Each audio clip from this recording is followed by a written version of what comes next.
This is the first in a series of screencasts I'm going to do about the Brit Agent training program. Going through this program has been a major component of my Travel 95 project, and I wanted to not only demonstrate some of the knowledge that I gained from this program, but also give you all an overview of the various components of this program in the event that anyone was considering going through it themselves. I elected to do some screencasts so that you could actually see what I was talking about on the screen instead of having a bunch of text thrown at you. I hope that you'll find these videos at least somewhat interesting and informative. With that out of the way, let's move on to the basics of this program. So here's what the login screen looks like. It's very basic, and the sign up section here is much the same. Here's what it looks like once you've logged in. Again, you'll note that the layout is very basic and that there are 3 columns of content here. The first is just this administration area where you can change your profile information and check up on your grades after you've gone through at least one of the module assessments. Moving over to this right-hand side, here are some benefits of the Brit Agent program. It's just text, so there's no links here.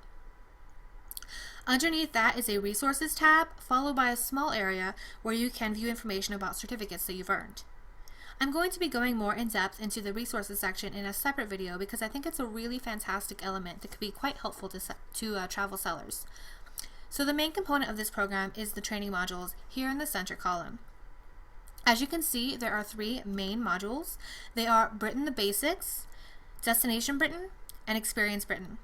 There's also additional modules down here, which I'll be discussing in a separate video. Britain the Basics is an introductory guide to Great Britain, which consists of England, Scotland, and Wales.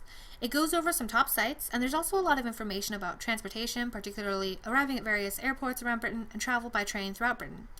In Destination Britain, you'll learn more about top sites for various locations around Britain and unique selling points, things that can only be found in London or only in Scotland, etc. So for example, you might learn about golfing in Scotland or castles in Wales. And thirdly, Experience Britain focuses on special interest travel and travel themes. So some themes and special interests covered include film and TV locations as well as shopping.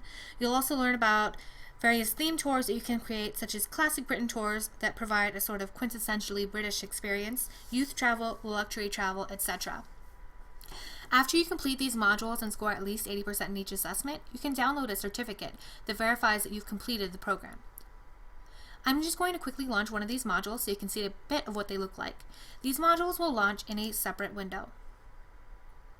So let's go ahead and launch Britain the Basics.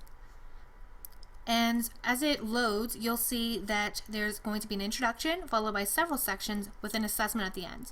The assessments are 10 questions and you must answer 8 out of 10 correctly to move on. If you don't get at least 80%, you'll need to repeat the module. This is all very basic info, so if you already know a lot about Britain, you might not get a lot out of these 3 beginner modules, and this first module in particular. But I think that if you're unfamiliar with travel to and around Britain, you'll find it quite information dense. So let's click on Getting Started. This section is comprised of 6 screens, and on this first screen you'll see a whole lot of basic information as well as links to outside sources. So you'll see these links here. That's one thing that I really liked about this module when they would include additional links to outside websites, because they can't fit everything into just a few training sessions, but this served as a good rudimentary base from which you can explore these additional websites further and expand your knowledge of organizations, travel products, etc.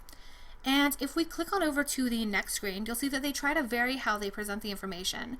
So in this case, you read each blurb and then click over to the right and then go through reading each blurb, scrolling down, and then over to the right again. There are a few different ways that they do this throughout the program, which I think helps to keep things from feeling and looking super repetitive. That about wraps up this video, but I'll return later to go over what I feel are the strengths and weaknesses of this program, as well as to give you some tips that I hope you'll find useful if you decide to go through this program yourself. Thanks so much for watching.